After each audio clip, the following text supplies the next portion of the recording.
Les dirigeants africains devraient sérieusement tirer les leçons de cette image et de la guerre en Ukraine. C'est sérieux, hein? On a hué nos 5 chefs d'État africains partis à Washington DC. Ok. La presse française s'est moquée de nos dirigeants. Ok. Mais que dire de cela? C'est encore bien plus grave. Qui pourrait seulement imaginer Jacques Chirac ou Sarkozy dans une telle posture?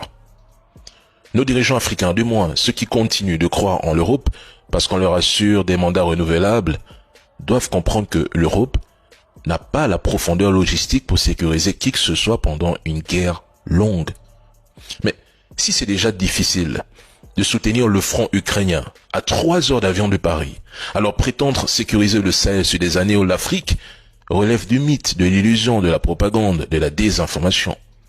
L'Europe est incapable de nous apporter une assurance sécurité. Impossible.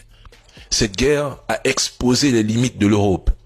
Personne en Europe n'a des systèmes de défense comme des patriotes américains.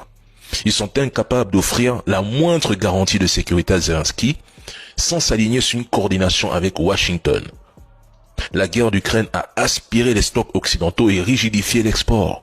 Les sanctions les ont affaiblis. L'Europe est désarmée au plus haut point, la famille. Le retard sur les munitions en est l'illustration pilote.